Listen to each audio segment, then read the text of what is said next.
Samb ñu bàyyi la ak sa invité ngeen di gis nañ tey moom plateau bi moom légumes yi moom saf na fi sàpp waaw. jóge naa ci mburu jóge ci yàpp ñëw ci légume. waaw lépp ci panier de la ménagère bi. lépp ci biir waaw lépp ci biir macha allah. waaw may nuyuwaat ki nga xamante ne mooy sama invité di wuyoo ci turu Louis Joseph Samb ma fàttali ni mooy responsable du marché local de Afcomminte Afcomminte nag boo ko déggee. ab société la di tekki Afrique Commerce International ñoom nag ñuy yëngu ci affaire package de légumes yi di vente des packages de légumes ak yeneen daal ci noonu rek lañ koy daal di. dalalee ci plateau bi monsieur Samb ñu ngi leen nuyu. waaw maa ngi lay fay Samb bi nag daa coïncider bu baax. nee naa ko joolaa du tardé xaw ma noo def ba tardé nii ñu joolaay dañoo ponctuel daal. dañoo ponctuel maa ngi lay nuyu bu baax monsieur Samb. waaw maa ngi lay fay madame. ñu gis ni kii de plus en plus li nga xamante ne mooy package de légumes yi dafa commencé bëri c'est très prisé. li nga xamante ne ñooy sénégalais yi bëgg nañ ko lool te bëri na tamit jeunes yi nga xamante ne dañoo daw rek daal di sóobu ci bile liggéey ju bëggoon a xam yéen lan moo leen ci dugal. tey jii li ñu si njëkk a dugal. balaa may tàmbali sax damay leen di remercier par rapport ak opportunité bu ñu may tey. ñu mën a teew si plateau bi. pour défendre projet bi ñu am gis-gis bi ñu am. te yaa ngi koy wax léegi ne que c'est quelque chose de très prisé. te ñu bëri tamit ñu ngi siy yëngu. tey jii boo gisee lu tax ñu si yëngu c'est parce que y a eu un appel du président de la République son excellence Bassirou Diomaye Diakhar Faye qui incite la population à un degré de rentabiliser la production nationale la production agricole donc loolu moo nekkoon suñu yitte pour gunge ko si politique gouvernementale boobu noonu te tey jii boo xoolee ñu ngi si yëngu nekkul kese si wàllum gunge président bi mais boo xoolee tey jii Sénégal dañoo toll si expansion démographique ñu ngi Sénégal mi nga am si actif am benn 18 millions d'habitants te narul jëm si loolu rek day màgg di dem. te bu ñu ko xoolee tamit si sur le plan mondial aujourd'hui si je ne me trompe pas nous sommes à un actif de 8,2 milliards d'habitants te vers l'horizon 2050 on va atteindre par la grâce de Dieu selon les chiffres 9,1 milliards d'habitants. Donc il y a un besoin aujourd'hui de pouvoir nourrir cette population. Il y a un besoin aujourd'hui de pouvoir assurer une autosuffisance alimentaire et également la sécurité alimentaire de tous les Sénégalais. D'accord ñu bëggoon a xam rek comment est-ce que vous procédez seen liggéey bi ça consiste en quoi réellement concrètement en fait. Aujourd'hui comment nous procédons à un suite. gën a jël olof bi daal xam nga olof bi waaw dinaa si góorgóorlu bu baax a baax waaw. dinaa si góorgóorlu kon tey jii nii légumes yi fu ñu koy amee ñu ngi koy amee bord de champ tey jii sunu collaborateur bi sànq suñu doyen bi mu ngi ko doon expliquer c'est-à-dire que le pouvoir d'achat du Sénégalais est assez n'est pas très élevé. donc tey jii gouvernement bi liggéey na si wàllu jàppale si Sénégalais yi si sur la baisse des prix donc ñun fu ñuy utee suñuy légumes mais c'est à la source. donc nous sommes en position de producteur local mais également nous avons des partenaires avec d'autres producteurs afin de pouvoir maximiser l'offre sur le terrain donc si loolu lañu gën a yëngu légumes yi bord de champ nañ koy amee te ñun tamit ñu ngi toll si wàllum mbéy te béy bi tamit ñu ngi si wàllum national comme à l'international. d'accord tey jii package yi nga xamante ne moom ngeen di jaay ndax est-ce que c'est selon li nga xamante ne moom la client bi bëgg maanaam dalay wax defaral ma li wala juste par prix la ak légumes yu ngeen ciy def nan lay doxee daal. alors gis nga package yi tey jii activité bu nekk da nga koy jéem a utal ay yoon. donc tey am nañ benn catalogue boo xam ne dañ koy soumettre client bi client bi mën na nekk une personne lambda une femme au foyer mën na nekk benn institution privée des restaurants des traiteurs également nous visons les institutions privées comme les écoles qui disposent de cantines scolaires. Aujourd'hui, nous ciblons les institutions privées qui disposent de réfectoires, de restaurants pour le personnel privé. Donc, ñooñu ñu leen di soumettre benn catalogue suivant rubrique li ñu mën a gis yëpp ci panier de la ménagère. D'accord. Et également catalogue bi package bi ñu fi indi tey ci plateau bi. dañoo jéem a liggéey gëstu pour xool yenn saay nit ki amul kattan wala il n'a pas cette possibilité financière là de pouvoir s'offrir tout ce qu'il veut. Donc package bi mi ngi ñëw indi nekk ci benn melokaan boo xam ne c'est un peu de tout. tey jii di nga gis benn package boo xam ne c'est 1 kilogramme de tomate wala 500 grammes de piment 1,5 kilogramme de pommes de terre d'haricots des trucs. Donc c'est un package boo xam ne fourre-tout le quoi ñu ngi koy mettre à disposition de la clientèle pour diversifier l'offre. D'accord te lii nii yëpp ngeen ne fii ngeen koy jëlee fii nii ci réew mi ci béykat yi nga xamante ne ñoom ñoo nekk ci yeneen gox yi ci ñoom ngeen di dem pour approvisionner pour mën a jaay clients yi n'est-ce pas. Exactement fii lañ koy jëlee te bu jaaree sax am na loo xam ne tey jii ñu ngi yëngu ci wàllum fruits et légumes am na loo xam ne Sénégal jot mënu ko am mën na ko am sax mais pour béy ko. Selon les conditions climatiques dina jafe trop pour nga mu rentable.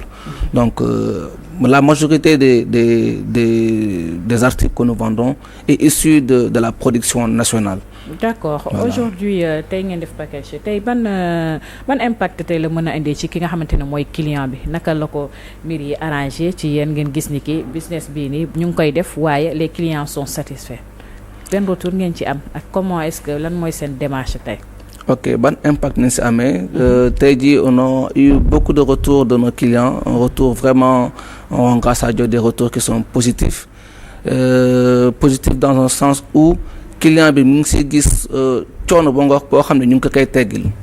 maanaam ñun yemuñu rek ci jaay légumes panier de la ménagère. mais ñu ngi am benn contact de proximité ak suñu clientèle bi ñun sax ñoo koy livrer te ñu ngi am ouverture boobu ak clientèle bi. suñu client tamit ñu ngi kontaan ci wàllum gain de temps bu mu am tey jii nii. parce que tey jii jot jafe na xëy nga am sa week-end samedi dimanche dafa gaaw lool ci week-end. donc tey jii nga gis koo xam ne mi ngi taxawaayu ñëw livrer le légume si dans le respect du délai et de temps si qualité boo xam ne ñoom luñ ci séntu ñu ngi koy gis ci qualité bi. D'accord. te ñu ngi ci ànd ak benn mbëggeel boo xam ne tey jii suñu package boo ko xoolee rek on y retrouve un peu de l'amour par rapport à la personnalisation de package. am na ñoo xam ne dañ la koy livrer sous forme fourre-tout mais ñun tey ñu ngi dem ci benn vision boo xam ne client bi bu gisee légumes yi tey rek ak ñu ngi ko koy livrer dina kontaan ci sawar ci togg ko ci bés bi. D'accord nii nga ko indee nii est-ce que nii la mel carton bii nii. package yi nii ngeen koy jaayee est-ce que nii ngeen koy jaayee man. nii leen koy jaayee tey jii. waaw gis nga box bu nekk dafa ànd ak étiquette am. D'accord nag day gën a fees nii. day gën a fees wala ça dépend ci prix bi wala comment ça se passe au fait. nan ngeen koy tey box bi dañ leen ko indi comme présentation mais c'est un package boo xam ne day gën a fees donc le package c'est un package de 20 à 23 kilos. Donc suivant la quantité que l'on offre aux clients dans le package, les 23 kilos sont répartis dans des petits cartons selon la contenance du carton de 3 à 4 kilos, mais toujours est-il que le client recevra ces 24 kilos. D'accord. Mais boobu exiger mën nañu leen wax ne 1 kilo lañ bëgg carotte wala 2 kilos lañ bëgg carotte wala su pomme 2 kilos lañ bëgg wala tomate 3 kilos wala 1 kilo. waaw sànq maa ngi ko doon wax am na benn catalogue boo xam ne ñu ngi koy mettre à disposition client bi. client bi souvent moom lu mu soxla.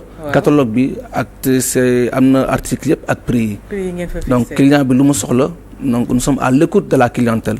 lu mu soxla danañ koy livrer mais dans une optique de diversifier l'offre. ñu ngi xool keneen koo xam ne tamit war nañ ko mën a proposer benn catalogue benn package mu jël package boobu. yéen ci kees ngeen koy def ngeen préféré def ko am na ñoo xamante ne gis nañ leen ci saak lañ koy def. waaw am na ku nekk ak sa doxalin. mais ñun tey jii ñu ngi dem ci benn style boo xam ne c'est l'approche de la clientèle. comme ni nga ko waxee tey jii lépp looy def ak amour dañ siy def ba nga xam ne boo koy joxe sax da nit ki tey jii ñun package yi nañ am pour comme ni ñuy wax service à la clientèle. D'accord yéen vous avez préféré prendre des papiers à la place des sacs c'est un choix wala c'est juste pour le design? C'est un choix par rapport à tout ce qui est recyclable. tey jii client bi ça va l'aider à ce qu'on appelle à la conservation du ku nekk moo am moyen tey jii am frigo këram ba nga xam ne dañ koy livrer tak mu jël légume bi nettoyer ko raxasaat ko ak de l'eau eau de javelisée ba dugal ko au frais. tey jii carton bi mu ngi lay permettre nga mën a stocker sa légume pendant quelques jours le temps nga koy togg wala nga temps nga at nimbal boo xam ne voilà mun nga ko denc quoi. mais leen laa bëggoon xam légume daa tuuru fan yi ci marché bi gis nañ ne prix yëpp yomb ci légume bi nag yéen da ngeen di jaay en fonction ci légume bi comme fan yi ni mu wàññeekoo nag yombal ngeen bu baax prix bi wala bu fekkee dañoo demaat ba ci jamono prix légume manqué waat nag da ngeen di yokkaat prix wàññi quantité bi wala. waaw ñu ngi liggéey ci benn constance boo xam ne comme ni nga ko waxee légume dafa tuuru fii ba nawet bi di dugg légume dina war na mën a yomb te dina yomb ci marché bi. donc tey jii gouvernement bi dañuy ñaan tamit mu jàppale ñu parce que aujourd'hui y a un fait mooy da ngay dem ci marché bi quel que soit le marché régionaux di nga dem gis benn légume boo xam ne le matin on déclare un prix alpha. le soir tu viens ñu ne le prix bi jóge na fii wàcc na ba fii bu wàccee c'est à l'avantage du client mais yenn saa yi day jóge ëllëg mu wàcc day yéeg donc c'est une fluctuation boo xam ne nous ne maîtrisons pas cette fluctuation donc c'est pour cela que nous partons à la source tey jii nous sommes en contact direct nous produisons et pour élargir la clientèle nous travaillons avec en partenaire avec d'autres producteurs agricoles dans un sens d'avoir les produits à la source sans intermédiaire et de ce fait on prendra en compte le Sénégalais lambda qui n'a pas un pouvoir d'achat très très élevé pour pouvoir s'offrir certains dëgg la mais Louis Joseph defal nga ñu benn littérature mais tontu woo ci question woo ki nga xamante ne mooy Fatou parce que Fatou li ma bëgg a xam mooy tey comme package bi bu dee 5000 francs la jar légume tuuru na ni ngeen koy jaayee est-ce que 5000 francs boobu légume am ak ñàkk légume am est-ce que c'est 5000 francs boobu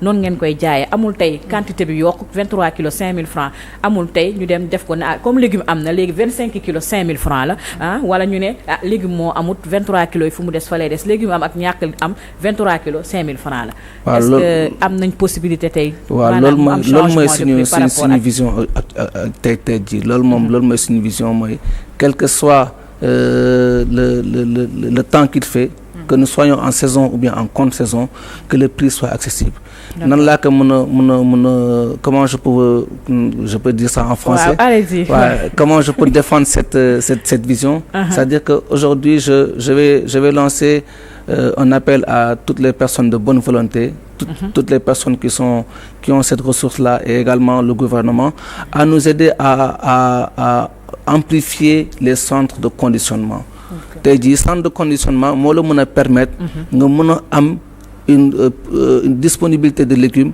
12 mois sur 12. Pour conservation légumes bi. voilà tey jii boo amee conservation centre de conditionnement tey jii kay béykat boo xam ne béy na légume am même en contre saison il a la possibilité s'il n'a pas une large clientèle pour écouler sa récolte il a la possibilité de stocker ses légumes. Aujourd'hui, ces légumes qui sont stockés dans des chambres froides ont la même qualité, vont garder la même qualité et la même texture de se faire en contre-saison diggante tàngoor gi octobre novembre ba décembre le temps que mu béyaat dina am produit boo xam ne ça devrait être constant dans le marché national. mais daal man leen laa ko bëggoon laaj na da ngeen def vente en ligne wala. parce que vente en ligne bi ci légumes yi bari na temps yi. ñu ngi def vente en ligne te si côté boobu ñu ngi liggéey si benn label boo xam ne on va mettre ça en place. su gis-gis boobu nañu nekk label bi mooy lan tey jii nii ma nekk producteur nga nekk producteur keneen nekk producteur ñu ngi toll foo xam ne sénégalais avec le digital en un seul clic tu peux avoir l'accès à l'information tey jii man lan laa soxla carotte laa soxla. nekkuma nooto wala nekkuma ñaay. mais si plateforme de digitalisation boobu noonu. carotte laa soxla. producteur bi su ma cliquer le besoin. boobu am na mel ni dëgg la dogguma la mais ci réseaux sociaux yi lu ci mel ni TikTok gis nañ ñu fay jaay ay légumes am na ñoo xam ne parfois dañuy génn di plaindre parce que da ngay commander say légumes ñu wan la ay légumes yu rafet. waaw boo ñëwee ba livré la ko nga gis yoo xamante ne dañoo yàqu. vraiment am kii. yooyu la ñuy faral di gis moo tax ma doon laaj nag yaa ngi ciy yëngu parce que am na ñu ci koy livré rek daw. waaw li ñu lay wane ci image yi ci fréwaayu légumes yi. boo ko jotee da ngay bëgg a jooy. yooyu tamit da ciy faral di am moo tax. loolu lépp ci conservation bi la tey jii légumes yu ñu leen présenté nii c'est des légumes que nous avons eu à récolter mais suivant le principe de conditionnement. Quand tu regardes les légumes que nous avons présentés aujourd'hui, ça a toujours cette belle texture et cette qualité.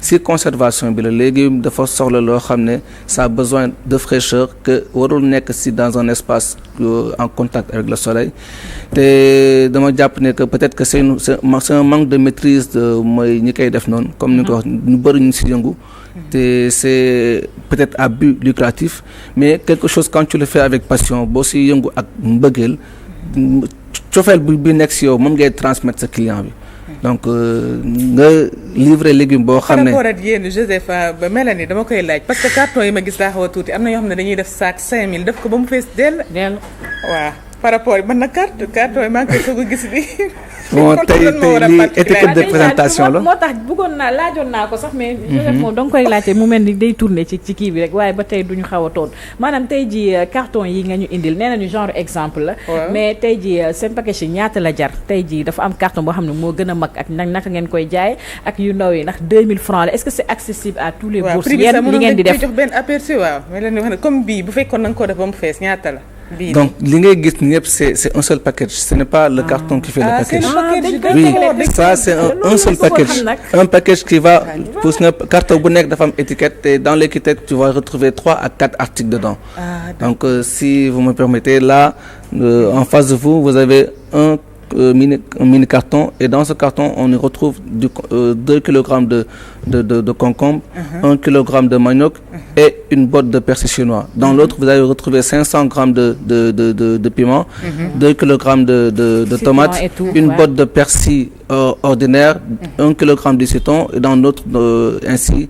Le cumul de tout ça boo ko dajalee voilà boo ko dajalee dina mot quantité bi ñuy déclarer ci packaging bi. D'accord waaw am naa mais ñaata lay doon. dina varier entre 10 000 ba 15 000.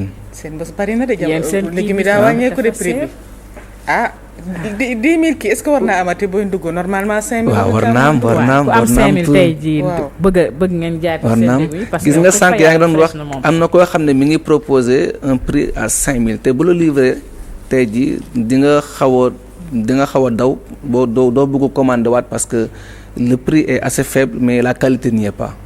Donc il y a un service que l'on vend à la population et ce service-là il doit être vraiment incorporé dans le prix du package. tey jii nga toog sa kër ñu defal le marché à domicile c'est un service. Ouais, c'est vrai loolu yëpp am na ci mais aussi il faut penser ngeen à avoir des prix maanaam proposer des prix yi nga xam ne c'est accessible à tous les ménages maanaam seen jaay bii ni bu mu nekk yoo xamante ne rek ci benn ménage rek ñoom ñooy am occasion bi tey profiter de ces légumes frais et tout mais ngeen vous donner l'occasion à d'autres ménages comme à partir de 5 000 francs mu am package boo xamante ne lii ak lii ngay am mais pas mu commencer à partir de 10 000 francs jëm ko loolu bi ñëpp ko am 2 000 francs nga am ci légumes yu frais am occasion waaye lii ak lii ngay am mu yem dinañ si bàyyi xel bu baax a baax mais catalogue bi tamit ça répond à cette question aujourd'hui le catalogue quand on le met à la disposition du client le client va commander sur la base de 5 000 francs il aura les prix constants et accessible, très accessible parce que c'est les mêmes prix que l'on déclare. Ok, est-ce que vous travaillez au niveau international da ngeen di def ay maanaam ay di envoyer ak yooyu noonu. waaw ñu ngi on a des partenaires sur le marché international ñu ngi yëngu ci wàllum import ak export. d'accord Fatou. waaw daa mel da nga lan. waaw jeex na. en tout cas wax nañ l'essentiel de. man Pierre mi toog nga jàkkaarloo rek ne sama temps yi jeex na. non du loolu yow tamit. kon baax na comme monsieur Louis Joseph ñu ngi lay jaajëfal bu baax ñu bàyyi la nga tàggatoo. en tout cas ñu leen di gërëm bu baax a baax ci opportunité bii nii te on invite la population sénégalaise à se rapprocher davantage à ce service qui facilite la vie aujourd'hui ci boo amee kenn ku lay mën a jàppale ci yenn opportunités yi nga toog sa kër am li ngay am à travers la digitalisation ñu ngi ñaan bépp population bépp sénégalais gunge concept bi gunge gis-gis gi ci wàllum jaayum légume bi nekk ci wàllum production nationale ci wàllum tamit gunge président bi ci politique d'autosuffisance alimentaire bi. d'accord comme ni ko Fatou waxee rek waaw comme ni ko Fatou waxee rek mu am benn mbir boo xamante ne li nga xamante ne déjà gis nañ ko mooy bu ñu wootee appel par rapport ak 1000 volontaires ñu gis il y a plus de 40 000 dépôts déjà en une semaine ñu gis ni loolu am na déjà muy wane taux de chômage bi nga xamante ne moo ne ci réew mi looloo waral rek ñu war di encourager jeunes yi ci li nga xamante ne mooy entrepreneuriat di woo état bu Sénégal muy gën di soutenir di gëstu ndaw yooyu nga xamante ne ndaw jàng nañ ba sonn waaye du ñëpp am chance tey jii toog ci bureau wala di liggéey ñuy dem bay entreprendre di xalaat def dara ñu booleen mën leen jàppale bu dee ay financement sax ñu gën leen a taxawu parce que loolu noonu day ñëw bokk ci li nga xamante ne mooy développement et aussi un big up à ma maman Marie Sarr joyeux anniversaire ba ko koy souhaité naan ko happy birthday dundal Sarr waaw yow moo wax dëgg fa yàlla maman Africa nga wax dëgg fa yàlla tu es là pour tout le monde waaw mère boo xam ne ñëpp gërëm nañ ko daal yaayu ñëpp la ci koñ gi voilà longue vie à toi. longue vie à elle. Merci voilà xam naa di jox rendez-vous lundi prochain rek ci beneen sujet incha allah Mélanie Aminata Samb. waaw ma ñëw wàcc ak samay légumes waaw. di la jaajëfal rek bu baax a baax di jaajëfal sa invité Louis Joseph Samb jërëjëf. merci noonu la ñuy ñëwee léegi ci l'invité de PEF ak Pierre-Edouard Faye waaye balaa boobu ñu nuyu doyen Abdoulaye Fofana Seck. waaw Fatou maa ngi lay nuyu kontaan ci fekk la ci plateau bi. di rafetlu rek liggéey bi. di la siyaar ci weeru koor bi. ñu ngi ci dernière semaine bi. waaw ñu ngi ci dernière semaine bi.